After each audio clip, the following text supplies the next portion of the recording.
Takulandirani pano pa Malawi Live Today. Lelo takubwereseraninso Comrade Mtanyiwa wapa Limpopo FM amene amabwera ndi programu yake ija yomwe amayitcha Nkhanga Zaona.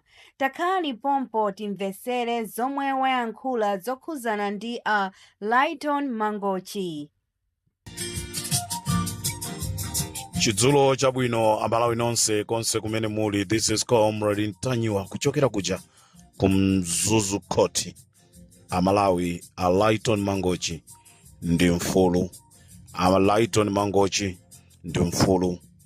Tikufuna tithokoze kwa nonse amene mwabwera, nonse amene muli pano pa mzuzu pa court kuzapereka support kwa a Lighton Mangochi. Tukufuna ife ali Limpopo tikunyadireni. Tukufuna tithokoze President wa Malawi First a Boni Kalindo amene tinali nawo kuchokera dzulo chifukwa tafika ku mzuzu dzulo, amene tinali ndi akalindo dzulo kufika kumama wa lero. Ndifuna ndithokoze a President amphawi kuti moyo umenewo musausiye. Inudi ndinu mtsogoleri woziwa mavuto a anthu, mtsogoleri amene muli ndi umunthu, osangoti ndine activist, koma activist wanu ndi woonadi. Activist wanu mukuyimiradi amphawi. Mwapereka chisanzo chabwino a Boni Kalindo kozapezeka malo ano, chifukwa chonena kuti mukanakhala kuti simunabwera Boni Kalindo, Amalawi ito akanayankhula kuti amsiya yekha Lighton Mangochi. Ndifuna ndithokoze Pastor Shumba amene akhala kukangalika kuno kumzuzu ndikumapasa anthu ma update. Ndifuna ndikuthokozeni Pastor Shumba all the way from Lilongwe, koma munakwanisa kuzafika kumzuzu. Ambuye azikudalisani. Asimsoko tikulephera tikuthokoza ifeyo a Limpopo FM chifukwa cha ntchito yabwino imene maigwira simunatope kuchokera day 1 kuzafika tsiku la lero limene a Lighton Mangochi akutuluka. Ifetu tiyamike Mulungu wakumwamba kunena kuti amen, amen. Akuti ndi Ambuye ndi zotheka. Amalawi tiye tigwirane manja. Mmene amachitira wandale akagwidwa, activistiso akagwidwa, tiye tizisonkhana mmene tinasonkhanirana ku mzuzu. Zizipereka chilimbikiso kwa ma activist. Ndofunaso ndithokoze brother Mphepo, tiyamikire chifukwa choyima njii osatekeseka. Ndofuna ndikuyamikeni kwambiri. Ndofuna ndiyamikire ma DJ onse amene mwakhala usana ndi usiku kuyankhulirapo pa nkhani ya Amangochi. Nthawi ino Amalawi ndife masuka, ndife mfulu. Ambuye to akuti zosatheka ndi munthu zimatheka ndi iyeyo.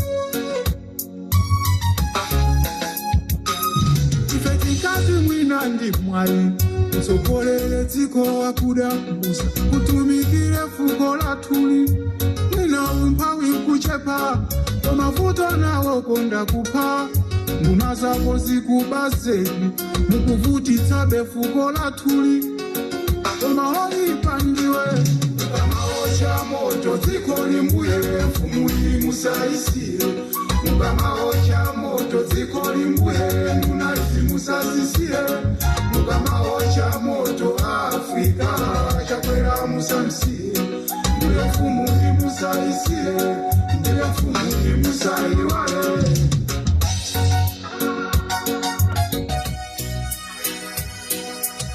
Mumamva bwanji mukamamva nyimbo ngati zimene zizi? Mmalo moyimbiridwa nyimbo zokutamandirani kumakuyimbirani nyimbo za matemberero. Mumamva bwanji azisogoleri? kuchoka tsiku loyambirira mpaka kuzafika lero Amalawi kumangova mnyung'unyo. Achipani cha Kongeresi iyi nyimbo sukunyozani kumakuuzani nokha mukudziwa dziko limene likuyendera. Anthu ovutika akulephera kugula chimanga pano, ena chimanga akugula 70,000. Achinyamata ukankhadziwa ndi manja kuti ligone apumule alibe zochita, pamene inu ndalama mukungoba. Bwana, pamene zafika zinthu pangakhale mndu azivuta kuti muyimenso simungawine, ndipo ngakhale wakhungu bwana sangakuvotereni. Azimayi amimba pano akubalira kuadima chifukwa chodikira chimanga. Ife asibambo tatopa mkupereka mimba ma filling station kudikira mafuta, ndipo tatopa ndi mneneri wanu chamene amakamba kuti panopa kubwera mathanka akuti amafuta kulizi mpaka na lero adzabwera chaka chamkucha. Ndipo mudziwe kuti MCP sidzalowanso nkoma mpaka la Yesu kubwera. Nokha mwaona zomwe mwachita, kanthawi kochepa komweka mwakwanitsa kusowesa vice president chifukwa chongofuna udindo malo mothandizana. Onani zinthu zimene zikudulira. Awa apolisi amene mmatuma kuti azikagwira anthu otsutsa bomawo akulephera kugula chimanga choti adye m'manyumbamo, akuopa kuvala uniform kuti apite pa shopu akakongole ngongole opa kumkana akumayenda civilian. Uyu mphunzitsi amene akuphunzitsa ana primary kapena kuti sukulu zanu za boma akulandira 120,000, achotsepo pomwepo agule thumba la chimanga 70,000, agule fetereza. Anthu amene adamphunzitsa kwawoko akudikiranso chithandizo chake. Zonsezi mukungoona anthu mukuwapasa ndalama salale yoti ndi ndalama zometesera ndevu, pamene inu ndi nduna zanu mukudya ndalama za nkhaninkhani. Ndikudziwa kuti ngati mwamvera nyimbo Ndikatero so pa Limpopo FM, this is Comrade Ntanyiwa. Ndili ndi zambiri Amalawi kwabedwa ndalama ku Malawi ame. Ndikati kwabedwa ndalama mundimve. Apapa ndikusakasaka madokumenti kuti ndikhale nawo ndikamabwera ndi programu madokumenti alipotero. Ndinakuwuzani kuti Makasinja anayenereka kugulidwa 32 ndipo anagulidwa 30. Nkatikati mwa 32 Makasinja awiri ndrama zake zinadyedwa. Komatu Makasinja aja saamenenso amayenereka kuti agulidwe.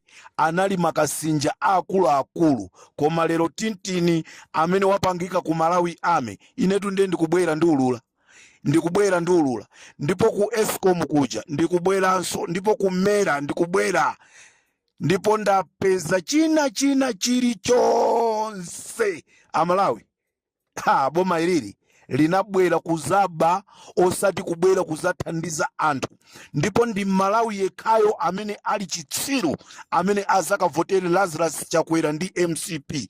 Okhawo amene ali opepera ndi amene akavotere Lazarus Chakwera ndi chipani cha Malawi Congress. Amalawi, don't dare ndipo osakhala ndi chikhumbo chonena kuti anthu kukavotera Lazarus Chakwera. Ndikuti tuzikuchitika tukujeni ku State House kumene kundikhazikikako zikuchitika kuli zambiri ku State House. State House imene Amalawi timaiziwa yopya ija. Angakhale Kamuzu ali kumene koko sitinamve kunena kuti anyamata Kamuzu ajina Nicholas Dausi akupanga za chisembwere. Ndetu kufuna anawo tumutenge muzika eza ma DNA anawo chifukwa mukulera ana ini yake. This is Comrade Ntanyiwa on Limpopo FM. Ndikateroso tikumane